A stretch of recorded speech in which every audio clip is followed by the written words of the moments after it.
Ertalabki quyosh hali butunlay ko'tarilmagan, hovlida esa allaqachon gimirlash boshlangandi. Mehribon supada o'tirib, sabzi archib o'tirardi. Uning qo'llari tez-tez harakatlanar, ammo ko'zlari boshqa yoqqa, darvoza tomonga qadalgandi. Bugun ko'p kutilgan kun. Erining onasi Zulayho xola uzoq qishloqdan mehmonga kelmoqchi edi. Mehribon 19 yoshida turmushga chiqqan, hozir 22 da edi. 3 yildan beri shu xonadonda kelinchak bo'lib yashardi.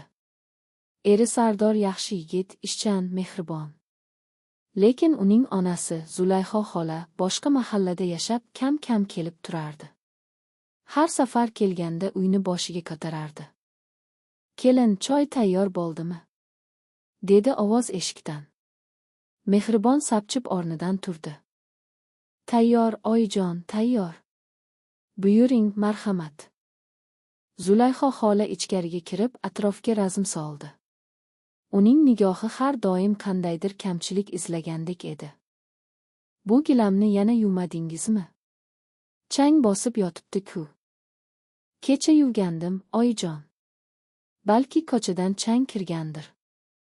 "Bahonalar ko'p sizlarda. Mening zamonimda kelin degani kunda 3 marta hovlini supurar, gilamni qoqar edi." Mehribon jim qoldi. Bahslashish foydasiz ekanini bilardi. Faqat bosh irgab choy quyishga kirishdi. Sardor ishdan kelganda onasi uni chetga tortib gapira boshladi. "O'g'lim, sen bu xotiningni erkalatib yubording. Ancha semirib dangasa bo'lib qolibdi." "Oyi, u dangasa emas, kun bo'yi ishlaydi.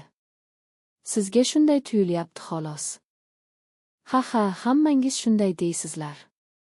Keyin bir kun ko'zingiz ochilganda kech bo'ladi." Sardor bu gaplarga o'rganib qolgandi. Onasi har kelganda shunday gaplar aytardi, lekin u xotinni yaxshi bilardi, mehribon, sabrli, halol ayol edi. Kunlar shu tariqa o'tib borardi. Zulayho xola bir hafta turishga qaror qilgandi, lekin har kuni yangi bahona topib, mehribonni ranjitardi. Bir kuni ovqat tuzi kam bo'ldi deb, bir kuni bola yig'lagani uchun onasini ayblardi, chunki mehribon endigina 1 yoshga to'lgan qizchasi bor edi, ismi Gulbahor. "Bola nega bunday injiq? Siz uni yaxshi boqmayapsiz shekilli", dedi Zulayho xola bir kuni chaqaloq yig'lab turganda. "Tishi chiqayotgandir, oyijon. Shifokor shunday degandi."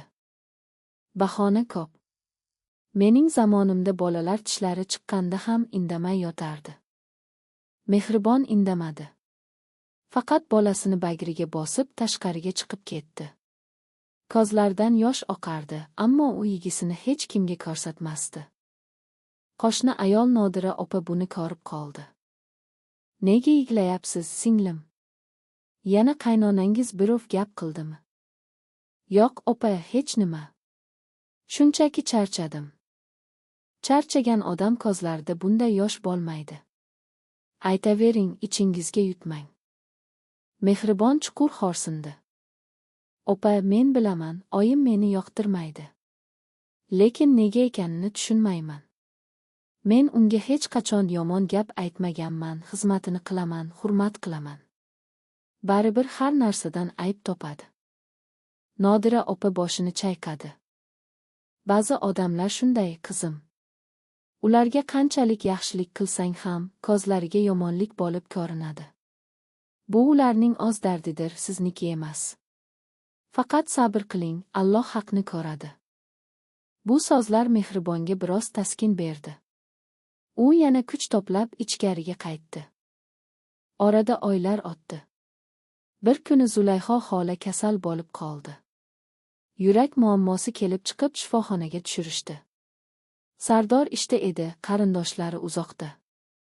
Mehribon kechayu kunduz onasi, ya'ni qaynonasi yonida bo'ldi. Dori berdi, ovqat tayyorlab olib bordi, tunlari uxlamay qarab chiqdi. Zulayho xola bu holatni ko'rib hayron qolardi. Kutgan emasdi buni. "Nega sen mening yonimdasan?" dedi bir kuni zaif ovozda. "Men senga shuncha yomonlik qilgan bo'lsam ham." Mehribon jilmayib qo'ydi. "Siz mening onamsiz, oyijon. Yaxshi-yomon kunlarda yoningizda bo'lish mening burchim. Zulayho xolaning ko'zlariga yosh keldi. U hayotida birinchi marta o'zining nohaqligini his qildi. Kechir meni, qizim. Men senga nohaq gaplar aytdim. Shuncha yil sabr qilding, indamading. Men esa faqat ayb qidirdim. Bo'ldi, oyijon, o'tganni unuting. Muhimi, hozir tuzalib ketishingiz. Bir hafta o'tib Zulayho xola sog'ayib uyga qaytdi. Ammo u endi boshqa odam edi. Kelinini boshqacha ko'z bilan ko'ra boshladi. Endi har bir ishida yordam berardi, hatto Gulbahorni ham suyib mening nabiram deb erkalar edi. Qo'shnilar bu o'zgarishni ko'rib hayron qolishardi. Nima bo'ldi o'zi, Zulayho xola bunchalik yumshab qoldi? deb so'rardi Nodira opa Mehribondan. Alloh o'zi ko'rsatdi, opa. Ba'zan odam faqat qiyinchilik ko'rgandagina haqiqatni anglaydi. Bir kuni kechqurun hammalari birga dasturxon atrofida o'tirishganda Zulayho xola gap boshladi.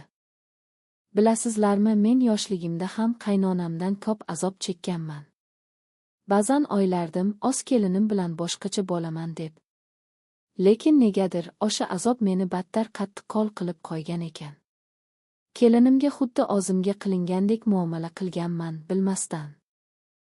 Sardor onasining bu so'zlaridan hayajonlanib ketdi.